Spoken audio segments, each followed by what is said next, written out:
Well, we saw some strange results on Thursday in the opening session of second round heats in the Boylesports Derby. Safe to say we saw a few strange ones again tonight, Kevin. 8 heats, and again some real pearlers for the bookies, but plenty of talking points tonight. I think that was the main thing. Yeah, exactly, and some of the hot pots did flash out as well. Just in the last heat there, we saw BallyMac Matt reproducing his opening round heat win to produce and show that it wasn't a once off, and he's firmly at the top end of our betting now. Again, we'll start from the top. Heat 9 tonight. On paper, it was probably the strongest heat of the entire first round. A race where you had dogs capable of doing 28 10s and 28 20s were available 8, 10 to 1, including Cable Bay. He was 10 to 1 here tonight. It seems an incredible price by the Kirby Memorial winner, but once turning third, he was always too close. It's been a key to this dog. He hasn't been getting the run, but tonight he slipped around third, like in the final of the Kirby Memorial, and once doing so, he was always going to be too strong. But it must be said, the front two ran fantastically well, TYRUR, Tommy and JAYTEE Jet. They'd have come on aside from their first round heats, and who's to say they're not going to come on again? Yeah, definitely. One of the hardest races on paper, and when you see the likes of Lockhill Duke and Barefoot Artist suffering the sword there and getting knocked out, it just goes to show the depth of quality in that opening heat. Cable Bay, mighty impressive. Showed a lot more early pace tonight and turned a lot closer than he had been doing in recent weeks. That was the key to him. A lot of shouting going on down the back. I think they expected a run out of him, the Matthews Kennel, and if he can come into form and show the form he was showing in Limerick, he'll give anything in this competition a run for their money. And if he turns close off the second bend, like you said, there weren't two slouches up front, and I didn't think he'd pick up TYRUR Tommy, in fairness. Whatever about JT Jet, he needs the races, but TYRUR Tommy, a massive improvement on what he's been doing in recent weeks as well, and great to see PJ with a dog that's coming into form, and especially after suffering that knockout with Tyre Van Gaal, who was unfortunate to go in the opening round. Hopefully Tommy can fly the flag there, but I didn't think Cable Bay would pick him up. Mighty impressed with him. JT Jet, he's been proven every week. I'd like him to step forward again. I think he will, and yeah, I think the three of those will mix it with the best of them next week as well. But Lockhill Duke, of course, he never really got a blow in, because the three that missed the kick got in each other's way, and that was that. It was never about anything apart from the front three in the race. Yeah, exactly. And when you see the likes of TYRUR Tommy, JT Jet and Cable Bay turning down the back straight in the first three, you're not going to pick them up anyway. None of them will be stopping coming home. So the writing was on the wall for Lockhill Duke at an early stage. Just didn't really get the trap that he did, or get away from the traps the way he did last week, and he was always under pressure from there on. Be no surprise if any of those three qualifiers are there on September 19th. Yeah, definitely. They're coming the right direction, and you'd be a foolish man to think they won't improve further again. Sure. Heat 10 went to a classic winner, the Cesarewitch winner, Paradise Maverick. He was the one they wanted to know about tonight. I thought he'd be 6 to 4. Freely, I thought he'd drift tonight, to be honest. He ran a bit flat in the opening round, but tonight he was a very popular choice in the betting ring, and he was even money. I don't know if he went even shorter at the off, but he always looked to be in the right position to score once turning in second to Whizzing Archie, but it took him the length of the straight to get there. You know, the dog in front ran very well, but Paradise Maverick duly obliged for the punters. Yeah, a lot of support on Maverick. I think the reason they backed him is because he got his beloved trap 1, brilliant early pacer, and 2, he was always guaranteed a toe into the race. That's exactly what happened. Mightily impressed with Whizzing Archie. He's been a great servant to Pat, whether he brings him over to England or keeps him here. He's got brilliant early pace, but normally you see him hit a brick wall down around the bottom 2 bends, and as you said, a classic winner, Paradise Maverick, over 600 yards. I thought he would have got there a lot quicker. Whizzing Archie stuck to his guns very, very impressively indeed, and if that dog continues to improve stamina wise, he's got the early pace to mix it with a lot of these. Dolcino Flyer stayed on great again. I just think he might not be as good as a couple of these in the competition, but if it was to take one from that heat, definitely the one you'd be taking is Paradise Maverick. Yeah, Dolcino Flower, he carried my fiver at 16 to 1. Anyway, 29.79, he dipped under 29.80. It was a good run, but he'll have to go faster. Yeah, he will go faster. We're pretty certain he'll go faster. He's draw dependent. I think that's the reason we saw so much money, I think, from Trap 1. Because he doesn't have that blistering early pace, he's nearly always guaranteed a run. Yeah. Well, you shouted from the rooftops all week about Ballyback Mike. He was the one for you in the second session of the second round. Perfectly drawn in trap 6, and so it proved, although it was sweaty. This was a close one. Blue Cafu, he didn't really drive the opening corner, lost his ground and lost ground again at the third bend, and he's beaten by, and when I say short heads, I mean the shortest of short heads. This was a thriller, but in the end, Ballyback Mike got you over the line, Kevin, just about. Yeah, well, I badly needed it, to be fair, but I've always had a soft spot for this dog. I really like him. He's got brilliant early pace. I think I know he's capable of a lot more. And just touching on the photograph, if you haven't seen the photograph, it appears as though Blue Cafu's nose is actually curled up. I think that's all it wanted. That's how tight it was. The disappointment here was Slippery Fred going out. Beat Ballyback Mike pretty convincingly last week. Just didn't really get into the race tonight, but I was happy that Mike was able to see off Blue Cafu. We saw lots of support for Blue Cafu this week. One of the best two-back dogs of the week. So the support was clearly down on him, and not only did Mike do the favour for me, but he done the favour for the boss man too. Absolutely. Blue Cafu had been one of the eye catchers, in fairness, in the opening round from a tricky draw tonight. Well drawn, hence the money. Slippery Fred, as you said, he went out of the competition here. He was always going to be vulnerable once he didn't lead. Okay, it's one thing turning second, but he actually turned third, and then he was under pressure. And HIGHVIEW Apollo, a strong runner, he's still there, and he's a dog who, as we've seen, he won well in the opening round, and who knows, he could tiptoe through another round or two. Yeah, well, he's got a better draw next week. I think Jerry will be relieved. He drew trap 6 the first round. He drew trap 5 tonight. He's an inside seed. Much better draw next week. And yeah, he's a dog that we've talked about on these little clips a couple of times, and we were both pretty keen on him. I'm delighted to see him go through again, and hopefully from a better draw we might see his best. Yeah, last word in Ballybock, Mike. 29.88 tonight, but he has 29.47. I don't know where he lost that time. Perhaps he's left him with a bit of work to do, and he might just improve through the Derby again. Yeah, well, I'd expect him to improve. He's capable of an awful lot faster than that. We saw his run there on July the 25th at 29.40 odd run. That's what he's capable of. He just likes to dictate things himself. I know he was battling away with Blue Cafu to the bend and stuff like that, but we know there's a lot more left in the tank there. And Murty Latty, Kenlin, I'd say it's probably, I don't know official figure, but I'd say figure-wise, I'd say this is Murty's best ever season when the likes of the Project Stakes and stuff. So he's in the right kennel, and hopefully he'll come in the right direction too. The odds are he'll be in the right box, a wide seed, and there's so few left. Moving on, Heat 12, and a great campaigner. I was going to say great old campaigner, as I was said nearly in the first round, but Vulturi's not that old. He's March 12, and well, this fellow was a popular winner in 29.75. He was like a slalom skier. It was like something you'd see in Ski Sunday. He went in, he went out, he went around. The two disappointments in the race were very much urban gossip, and Kulavani Jap especially. He had the race there at his mercy, it seemed, into the back straight, but Vulturi was the one that eventually emerged, and the two big guns went out. Yeah, and I think the boss man, I think John Boyle actually has a soft spot for Vulturi, because we were talking about him just before the race, and he likes the dog an awful lot, and it was great to see him bounce back last week on his recent runs and come away with such vigour last week, and then we saw the old Vulturi tonight where he just weaves his way through the pack. He was one of the most impressive dogs tonight for me. I know it might sound a bit silly because we know exactly what he's capable of, but that's the best run I think I've seen him do nearly since the Derby last year. A really, really impressive performance tonight. Seems to be full of himself again, and if he's get his confidence back and goes back to his running style of last year, no one wants to draw him, and he's definitely one. If you're in front of him, you're looking for him off the second bend, have to be taken by his performance tonight. But also just a word for Philly Goff's Go Dex Go, and definitely Jerry Barber's Ravenswood Emily. They ran crackers to qualify, and knowing the disappointments were in 1 and 2, especially Jap, like you said, clearly things just weren't right with him. He did suffer a bit of an injury, I think, over in England, and just clearly he's still feeling the effects of that. But definitely Go Dex Go and Ravenswood Emily definitely doing their connections proud to get through again.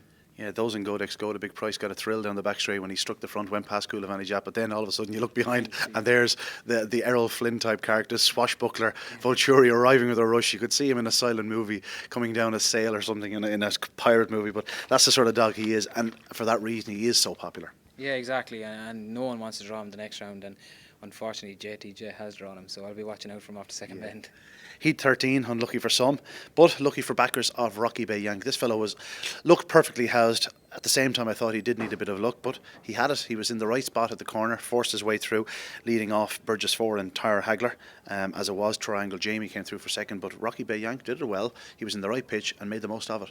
Yeah, and Frank Kiernan was talking about this during the week when we were pricing up the race. He thought this dog had a great chance from his draw. He was a big price last week. He was second to Mucho Macho Man. Perfect draw on the inside, made the most of it. Disappointing for Larry Dunn with Fred going out, and then unfortunately Slippery Snowy going out. Just never really got into it after the start, but a lot of trouble at the opening bend, just put pace to his chances. But definitely ROCKYBAY Yank coming the right way for Kieran Lynch, and you never know, if he gets another couple of good draws he might just be able to keep on progressing. He'll have to cut chunks off the time, but you never know. Yeah, of the three that went through in this heat, they're probably not the most fashionable three, but as you say, they're running well, and they're still in the Derby for a reason. Yeah, well, I'm sure a lot of connections will be glad to be in their positions. They're in the hat for the next round. They have as much chance at all-start level next week. Moving on to Heat 14, and here, well, the Heathlawn Tiger got plenty of mentions from you last week. He looked a nice dog earlier in the year, a progressive dog. Disappointed us last week, walked home. Tonight there was no such thing. He flew out, took the corner, ran well to get to the corner, and once doing so, nothing was catching him, despite the fact that Cabra Miller turned second down the back straight. It looked like he was going to pick him up, but this fellow improved a half a second, and Michael O'Donovan might just have another one up his sleeve. Unfortunately, in hindsight, he's got a bad draw the next week, but who's to say he can't keep qualifying the way he ran tonight? Yeah, and I still think there's more in him. I still don't think he's pinging the boxes. I said last week he came up with the lids. I suffered your syndrome. I fancied him last week and I stayed clear of him this week like you did before the flag. In hindsight, I probably should have just went with him again, but Budgie Bypass was in it, so I had different connections there. But I just don't think he's pinging the lids. I like this dog. I like his profile. He comes into this derby with it. I know he's an inside seed compared to Blake being a wide seed, but I thought he just had a similar profile. And Curly doesn't come up and enter a dog in the derby for nothing. So that spoke volumes for me. He still didn't ping the lids. I think there's more in him. Horrible draw the next night. If he progresses, I think Curly will take third right now, no problem at all, and hope for a better draw the next night. But he's a dog that's really progressing, and of the younger dogs in the competition, I think he's one that's definitely gone down in many people's notebooks, along with Secreto and the likes. But I really like that dog. I think he's got a big engine. Yeah, the first, second, and third, they're actually all middle 13, so June 13, June 13 and July 13. So Cabra Miller chased him through in the second. A little bit exposed perhaps tonight. He's a really strong running dog, but doesn't fly to a corner, doesn't fly home. He just keeps running hard. And HOVEX Prince, a second qualifier for Graham Holland. He has 10 through to the third round of the Derby. It's an incredible achievement. But when you see these dogs and they're running well to qualify, and that's the key, just keep qualifying. Exactly. It doesn't matter if you do 29-40 or 30-20 tonight. It only matters if you get through into the next round, and that's the case. You got to say that litter, that Kildallan Maid litter, is really just a special mention for that litter. It's crazy. Ballydyle, Honey, Samoya, HOVEX Prince, HOVEX Princess. It's an unbelievable litter. I think you could probably give the Bitch of the Year award out now, or the Brew Bitch of the Year award out now if you wanted. But Heatlawn Tiger is the one for me. But 3 nice pups. Yeah, 29.63 Heatlawn Tiger as well. It was a good clock. Moving on to Heat 15. I'd like to gloss over this one, fairly sharpish, but it was a strange race. Amazing Dude was a walk in the betting market. We gave the reasons why last week. It's clear he's not quite getting home, but he has some early gears. Like, he stretched the field tonight, but then what happened in the home straight? He looked guaranteed for third spot with Lemon Miley chasing him down, and then Offshore Bound coming from a mile off the pace. He definitely got distracted. I think he saw a friend of his in the infield. I don't know what more to say. He's still there. He looked a certain winner coming off the last bend, as it was. He only finished second to Amazing Dude, who perhaps had been passed but got back up again as there was bumping on the inside. A strange race. Yeah, strange race. I don't think there's much that we can say about the judges. They're paid to make their decisions, and what their decisions, they stand by them. So that's what they decided to do, and there's no one that can really criticise them. That's their job. So Amazing Dude, for me, I thought he was a mental price. To be fair, I was 4 to 6, 8 to 13 during the week, and when I saw odds against, I don't really gamble much anymore, but that was tempting. And I would have been pretty sick in coming off the last bend, but I would have been relieved at the line. I thought he was an excellent price. I definitely would have been backing him if I was having a bet. Lemon Miley ran brilliant again for Murty Laddie. Good to see him getting another one through in the competition. Another one with great early pace. Offshore Bound, he's a serious engine under there, and it always seems to be those ones that may have those little quirks, have those engines. That's the pity about it. And I'm happy in one way to see him in the competition because you want to see the faster dogs in it. Hopefully it was a once off, and like I'd never seen him do anything like that again, and hopefully Owen can get that ironed out in him. But where he was at the first bend, to be anywhere near the front was just unbelievable. He has plenty of pace, and I just hope for everyone's connected that he doesn't reproduce anything like that, and we're talking about him for the right reasons next week, and hopefully more throughout the competition, because he's definitely got the ability to mix it with any of these.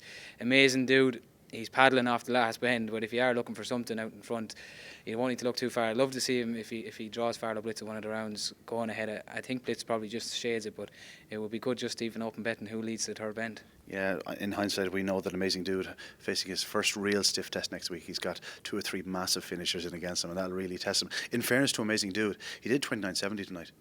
Off probably not quite as good a start as he did in the first round. He's gone a length faster than the first round. Who's to say he might go a length faster next week? You know, we might just be writing this dog off a little too soon, but like, there's no question, as you say, his massive early gears. He's going to be in front the vast majority of nights, unless he meets something that takes off in the opening yards. But he's a great dog to have in the Derby. Oh yeah, and he'll give you a great run for your money. If you're a betting man, you'll get a run for your money. You might want to check your heartbeat coming off the last bend, but you know you'll be there or thereabouts. He's the second fastest dog to the third bend for me, so on that basis, you'd have to give him a chance. Yeah, we'll just leave one last line offshore bound. An enigmatic character, I think we'll refer to him Yeah. as. I know a few punters downstairs are mighty glad he's still in it because they saw him as a bit of an each-way steal at big prices. He's a dog that could keep qualifying. And as we go forward, the better races that he's in, it's probably the better off for him as a dog. He'll be arriving that bit later in terms of, he might not be picking up the dogs doing 29.40 or 29.50. Yeah, and he's a young dog. Look, he is a young dog. He's only had a handful of races, and I want to be on his side. I want to make as many excuses for him as possible because nobody wants to see that. No one wants to see a dog get thrown out of the Derby either. Like, he qualified there. He was in the top 3. He's through to the next round. The judges have made their call, and hopefully, like I said, it was just inexperience or something along those lines. But hopefully next week we're not talking about the dramatics. We're talking about his ability as a dog. Hear, hear. Moving on to the final heat of the round, and it's quite fitting that we finish with the anti-post favourite BALLYMAC Matt. This was a fantastic display once again. He loves that inside berth, and as we know, he's got Trop 1 again in the third round. He's without question going to be a warm favourite for Derby Glory come Monday morning. But kudos to Ballyhooly Henry. Yeah. My favourite at 101 is still running strong. He's a really strong running greyhound. He was one of the eye catchers of the night in defeat, but it's all about BALLYMAC Matt, 29.48. Not too many are going to pick him up doing that clock. No, yeah, exactly. But I wouldn't say it was just all about him. I was really taken by Ballyhooly Henry. To be honest, I'm presuming I was standing beside the connections in the stand because my left eardrum was nearly broken. But they roared that dog from the second bend. They were relentless, and that's what the Derby's all about. You love to see that. And to be honest, I thought they were roaring them on to qualify. I thought they're just roaring them on, hopefully being the first 3. Down around the bottom 2 bends, you were starting to think, if this lad keeps going the way he's going, he'll get very close.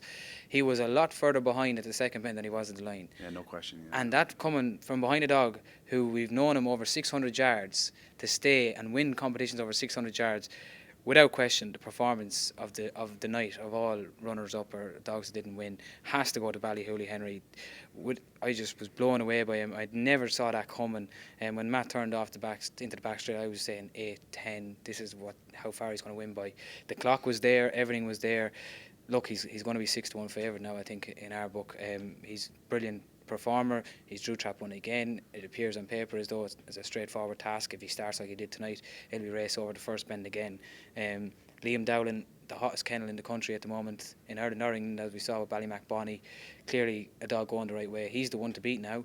He's the one with the target on their back that everyone now has to aim at. But a special mention for Ballyhooly Henry, delighted for connections, just to see the joy that they had, and Tom O'Neill, a very shrewd trainer and one that knows exactly what the time of day.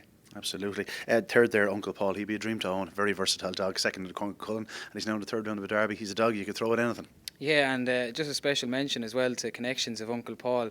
You won't see it on the clip, but the parader of Uncle Paul brought me back to when I used to be parading. The jacket was dragging along the ground. I'd say the dog was bigger than her, and the dog's only 73 pound weight, so you love to see that as well. So I hope he'll stay in for connections, and a special mention to the girl parading her. Well done. Well done indeed. But BALLYMAC Matt, as you say, he's going to be a hot favourite. He was the one to take out of the night of the winners. Oh yeah, without question. He's doing the clock again, and like I said, Blake had a target on his back at this stage last year. BALLYMAC Matt has it this year. It's a hot derby now. I said earlier on I wouldn't like to. I'd say if you had 6 picks now to the derby now, I'd say you could very well not even pick the winner. They're coming out of everywhere. Who would have mentioned Ballyhooly Henry? Maybe you're on him at 100 to 1. You might know. You had the inside information. You didn't pass it on, but look, they're coming out of Ointment every week. I like JT Jet. He's in 5 next week. I prefer him out in 6, but good heat. If he can stay progressing, he's not without a chance still.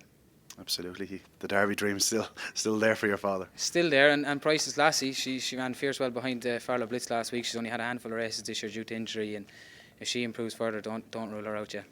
Of course, next week, the 8 heats are going to be on the one night. The first time in this year's derby when all the remaining dogs run on the one night. It's going to be an occasion not to be missed. Expect more tremendous performances, and again, there'll be a few more shocks. So join us next week at Shelbourne Park.